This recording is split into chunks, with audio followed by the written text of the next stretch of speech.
Cuando era niño, mis dos amigos y yo solíamos pasar los veranos en cualquier campamento que nos permitiera estar lejos de nuestro pequeño pueblo. Normalmente era sencillo poder encontrar estos campamentos, pues cada año la escuela organizaba uno, con la excusa de integrar a los nuevos estudiantes, pero la realidad era que la administración del colegio no quería dejar de recibir los pagos mensuales de nuestros padres durante los meses de verano. Pero en el año de 1995 todo fue diferente.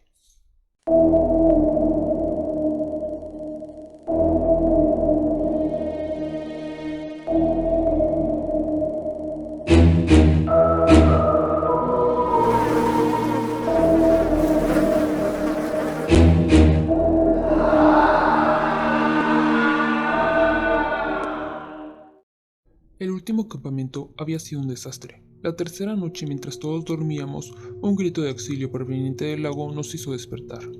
Los profesores intentaron retenernos en nuestras cabañas, pero sus intentos fracasaron. Todos nos encontrábamos en la orilla del lago, viendo cómo un par de adolescentes gritaban desesperadamente desde el centro.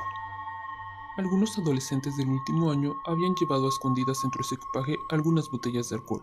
Esa noche las bebieron y, atontados por el alcohol, decidieron subir a las pequeñas canoas aparcadas en la orilla. Remaron hasta el centro y ya ahí comenzaron a brincar hasta que uno de ellos cayó. Con pequeñas risas en secreto, tratando de evitar despertar a algún profesor, miraban hacia el agua, pero después de varios segundos el adolescente no salió. Esto los asustó tanto que comenzaron a gritar pidiendo ayuda. Afortunadamente el salvavidas reaccionó pronto y logró sacar al chico, pero este había tragado demasiada agua, por lo que tuvieron que trasladarlo urgentemente al hospital. La mañana siguiente el campamento fue cancelado y todos tuvimos que regresar a nuestras casas. Los padres del chico no estaban muy contentos, culpaban a la escuela por lo que le había ocurrido, por lo que después de que el chico se recuperó por completo, pusieron una demanda a la administración de la escuela. Después de unas semanas, las clases volvieron a la normalidad, anunciando que los campamentos de verano habían sido suspendidos permanentemente. En aquel momento, esta noticia no nos importó, bromeábamos con la situación e inventábamos chistes de lo ocurrido.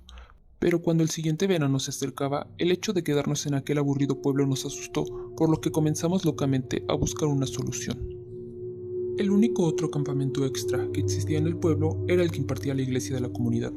Pero en realidad aquello no nos entusiasmaba, ya que al ser un campamento religioso, la mayor parte del tiempo era usado en cosas relacionadas con la religión, por lo que mis amigos comenzaron a preguntar a sus primos. Al día siguiente mis amigos trajeron 1000 opciones, pero desafortunadamente mis padres no podían pagar ninguna de estas, por lo que me tuve que conformar con ir al campamento religioso o quedarme el resto del verano en aquel pueblo.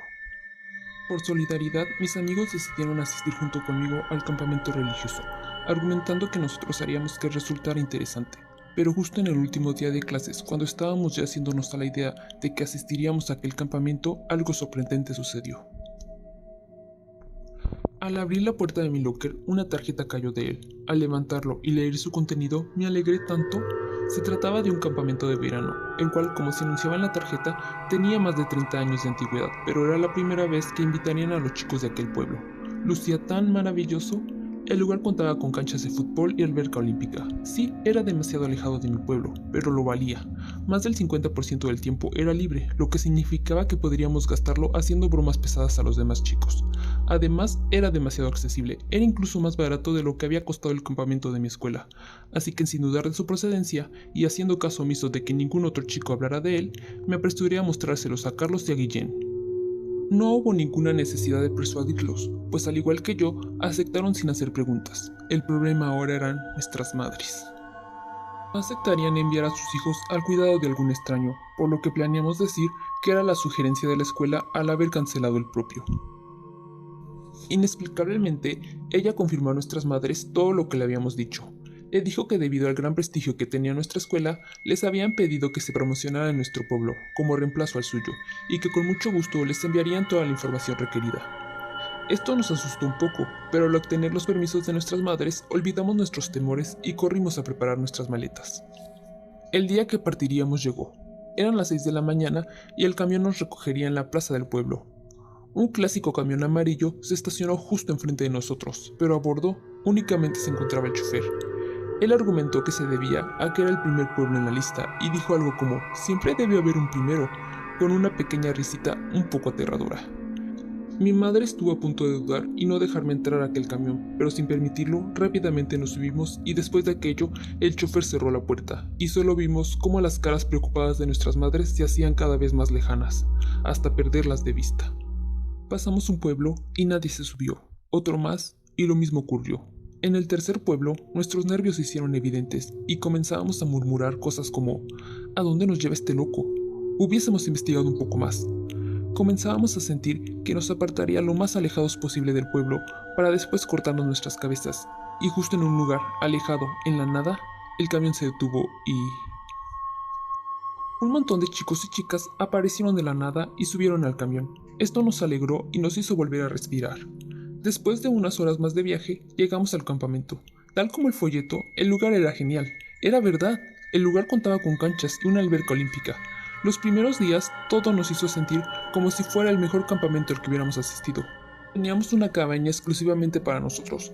La mayor parte del tiempo nos la pasábamos gastando bromas al resto de los chicos. En ocasiones, incluso a nuestros instructores, quienes se reían y se alejaban sin darnos algún castigo. E incluso ya teníamos varios amigos con los que jugábamos fútbol o en ocasiones competíamos en la alberca olímpica. Pero la sexta noche todo cambió. Mientras dormíamos, sentí como una intensa mirada me observaba. No quise abrir los ojos por miedo a lo que pudiera encontrarme, pero de repente algo me arrebató la sábana. Mi corazón se agitó, pero volví a tranquilizarme al recordar que Carlos y Guillén amaban tanto como yo las bromas, por lo cual abrí los ojos y me levanté para tomar mi sábana. Pero descubrí que todo fue un error. No eran ellos. En el fondo de la habitación, unos macabros ojos rojos me observaban, y de repente, con una respiración agitada, esa cosa comenzó a acercarse a mí. Corrí a mi cama, y con mis manos temerosas busqué mi linterna. Por suerte la encontré, y apunté hacia donde venía la respiración. ¿Qué ocurre, Sebastián? La luz había despertado a mis amigos. Hay algo en la habitación. No es más que tu imaginación. Apaga esa luz, que quiero dormir. No. Asustado de que fuera lo que fuera esa cosa regresara por mí, me negué a apagar la linterna, pero Carlos se abalanzó sobre mí, arrebatándome la linterna y arrojándola al suelo. Instantáneamente, la linterna se apagó, dejando la habitación en una completa oscuridad. Todo estaba en silencio. El único ruido que se escuchaba era el renchinido de mis dientes. Guillén gritó desde el otro lado de la habitación. De alguna parte de mí reuní el valor necesario y corrí a encender la luz. ¡Ja! Debiste haber visto tu cara. Guillén se encontraba sentado en la orilla de su cama sin ningún rasguño. No puedo creer que hayas caído. No estoy bromeando, de verdad vi algo. Nosotros tampoco estamos bromeando, queremos dormir, así que apaga esa luz. No lo haré. Intenté evitar que Guillén y Carlos se acercaran al interruptor, pero mientras forcejábamos, la luz comenzó a fallar, hasta quedarnos en completa oscuridad. Sentí como algo pasaba justo al lado de mí, y segundos después, Guillén volvió a gritar, pero esta vez sonaba aterrado. Luego, repentinamente, la puerta de la cabaña se abrió de golpe. La poca iluminación de la luna nos dejó ver cómo una enorme sombra arrastraba a Guillén hacia la salida, el cual gritaba y forcejeaba para evitar ser arrastrado. Congelados por aquella escena y sin saber qué hacer, Carlos y yo nos miramos. Instintivamente, Carlos corrió por la linterna que había arrojado y la sostuvo muy cerca rogando por que no se apagara. Dime que no es más que una broma planeada por ti por Guillén, Sebastián. Carlos miró suplicándome, deseando que todo esto fuera una broma. Solo pude negarlo con la cabeza. Debemos llamar a la policía, me dijo alarmado. Pero ninguno de los dos nos atrevíamos a salir por el mismo lugar que aquella criatura se había llevado a Guillén. No sé cómo reunimos el coraje para salir, pero de una forma u otra nos las arreglamos para cruzar aquella puerta que dirigía al oscuro bosque. Ambos sosteníamos nuestras linternas cuando un extraño ruido nos hizo saltar. Inmediatamente comenzamos a correr, tratando de huir de aquella cosa que nos seguía, pero cuando por fin lo logramos, nos dimos cuenta que nos encontrábamos demasiado alejados del campamento, rodeados únicamente por árboles, que bajo aquella tuene luz de la luna parecían demasiado aterradores. Nos encontrábamos parados en el centro de un círculo formado por los árboles, incapaces de ver más allá del pequeño diámetro iluminado por nuestras linternas, cuando la temperatura comenzó a bajar y aquellos ojos rojos aparecieron entre los árboles. Temblando por el miedo que sentíamos, intentamos iluminarlos, pero estos escapaban, tal como si estuvieran huyendo de la luz, intentando buscar un momento de oscuridad para lograr atraparnos. Entonces, Sentí como algo se arrastraba entre mis piernas. El tacto de aquella cosa era inexplicable. Era algo inhumano. No parecía pelo, ni tampoco piel. Era frío como el hielo, y tan viscoso que sentía como dejaba algo de él en mí. Pude saber por la cara de Carlos que él también sentía aquella cosa. En un instante, ambos caímos al suelo, arrojando nuestras linternas fuera de nuestro alcance, y sin poder evitarlo, fuimos arrastrados bruscamente, arañándonos con toda aquella rama y roca que se encontraba en el camino. Escuchar los llantos y gritos de terror de Carlos justo al lado de mí, mientras encajaba mis uñas en aquel húmedo suelo, intentando que aquella cosa no me llevara a donde fuera que quisiera llevarme. Milagrosamente, quedé atrapado entre las raíces de un árbol, zafándome de las viscosas garras que me arrastraban, pero al instante sentí como unas manos me tomaban por los pies. Al voltear reconocí a Carlos. Lo agarré rápidamente con una mano, mientras con la otra me sostenía de un árbol. Pero aquella cosa que lo jalaba era más fuerte que nosotros. Poco a poco nuestras manos se separaban. No podía sostenerlo por más tiempo. Nos encontrábamos unidos únicamente por las yemas de nuestros dedos. Se me resbaló de las manos justo en el momento que una tenue luz iluminó un poco aquel pedazo de bosque. Levanté mi vista y fue entonces cuando lo vi. No me es posible explicar qué fue lo que vi. Solo sé que era aterrador. Me quedé pasmado y unas lágrimas de terror rodaron por mis mejillas. La criatura me miró maléficamente y segundos después huyó de la luz.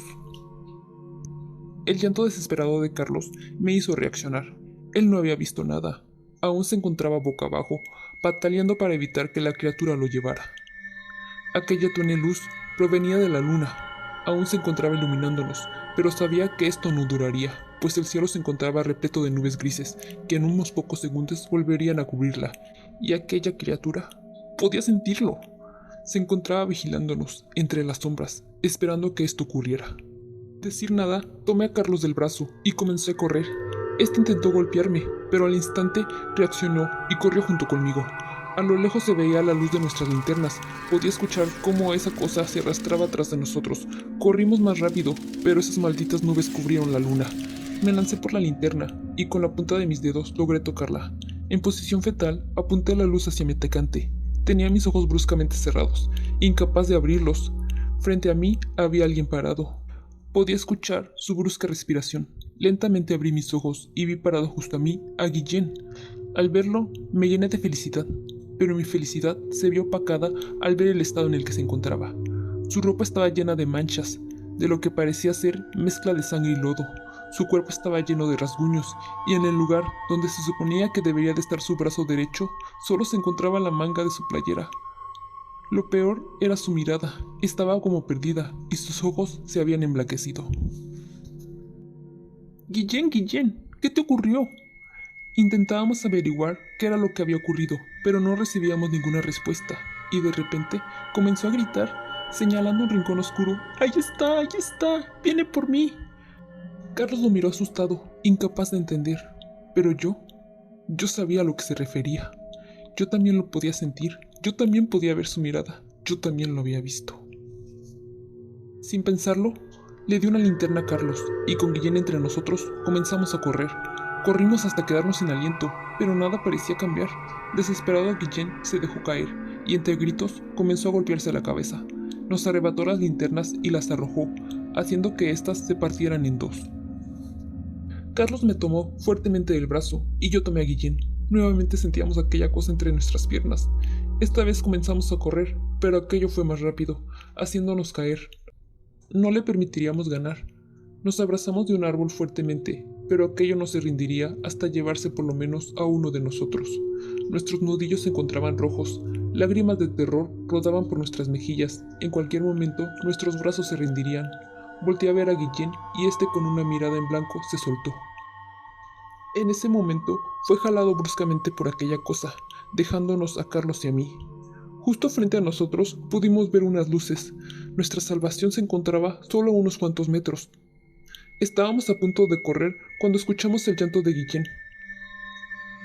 La mitad de su cuerpo se encontraba dentro de unos arbustos, tal como si hubiese sido tragado, mientras que con el único brazo que le quedaba se agarraba fuertemente de una rama para evitar ser devorado por completo. «Por favor, salgamos de aquí», me imploró Carlos. Dudé por algunos segundos, pero no podía dejar a Guillén. así que corrí hasta él y lo tomé por la cintura, mientras Carlos corría hasta la luz. No podremos escapar los dos. Tú también lo viste, lo sé. Él se conformará conmigo. ¡Corre! ¡Huye de aquí! No, no te dejaré.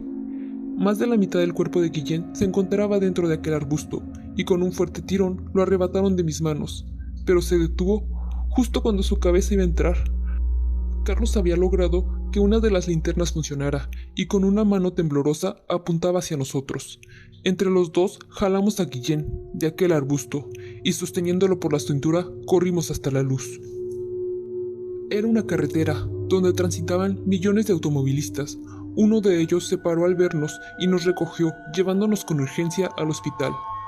No pude ver mi aspecto, ni el de mis amigos, hasta el momento que llegamos al hospital. Los tres lucíamos terribles, estábamos llenos de lodo y sangre, con golpes y rasguños por todo nuestro cuerpo. Nuestro cabello era más largo de lo que recordaba, pero el peor era Guillén. Guillén había perdido mucha sangre, debido a la herida que tenía en el lugar donde debía estar su brazo derecho, y además le faltaban algunos dedos de los pies, que me imagino que los había perdido en el momento que fue arrastrado a aquel arbusto. Nadie nos hizo ninguna pregunta. Rápidamente nos trasladaron a urgencias, y después de 3 días, nuestros padres llegaron. Una vez con nuestros padres, comenzaron las preguntas. Cuando contamos todo lo que nos había ocurrido, todos se quedaron en silencio. Mi madre comenzó a llorar silenciosamente. Después de eso, salieron de la habitación y segundos después, una psicóloga entró a la habitación. Comenzó diciéndonos que no estuvimos perdidos una noche, sino 6 meses, y que todo lo que habíamos contado había sido producto del trauma que habíamos vivido, que la realidad fue que habíamos sido secuestrados por una banda que fingía ser una empresa que brindaba campamentos de verano, y que teníamos mucha suerte de estar vivos. Nosotros no podíamos aceptar que todo lo que habíamos vivido había sido nuestra imaginación, y a todos los que nos preguntaban les contábamos nuestra verdad. Tuvimos un sinfín de citas con los terapeutas, y después de algunos meses estuvimos listos para regresar a la escuela, pero esta ya no era la misma. Nosotros no teníamos la misma confianza para hacer las bromas que solíamos hacer, y los niños aprovechaban lo ocurrido para molestarnos y hacernos bromas, lo cual nos hacía sentir peor. Un tiempo después, los padres de Guillén y Carlos decidieron llevarlos lejos para que pudieran comenzar una nueva vida y olvidar lo ocurrido. Después de eso, no volví a saber nada de ellos. Desafortunadamente, mis padres no podían hacer lo mismo conmigo, y tuve que soportar por varios años más las burlas de mis compañeros. Seguí asistiendo a las terapias, y poco a poco me fui haciendo a la idea de que todo lo que viví fue un trauma, tal y como los terapeutas decían. Cuando fue tiempo de ir a la universidad, decidí estudiar psiquiatría, para así ayudar a las personas que vivieron traumas similares al mío. Mi vida se volvió mejor, incluso hasta pude llegar a dormir con la luz apagada. Actualmente soy médico psiquiatra, en el hospital de psiquiatría más importante del país, y había olvidado todo aquello hasta esta noche, cuando alrededor de las 3 a.m., la enfermera me informó que acababan de traer a un nuevo interno, el cual había sido hallado corriendo por la ciudad, evitando la oscuridad. Bajé a la sala de enfermeros y vi a un joven, sin brazo, amarrado a una camilla, tratando de escapar. Al mirarlo a los ojos, lo reconocí, y él al instante me reconoció. Sebastián ha regresado por mí, está afuera, esperándome, esperando a que las luces se apaguen para entrar por mí. De nuevo pude sentirlo. Sentía su respiración tras aquella oscura y fría ventana. Diles que no apaguen la luz, diles que no apaguen de luz, diles que no apaguen la luz, o esta vez no podremos escapar. No se preocupe, doctor, está delirando, ya le hemos dado un calmante. Apagaré la luz para que pueda descansar. ¡No!, grité frenéticamente.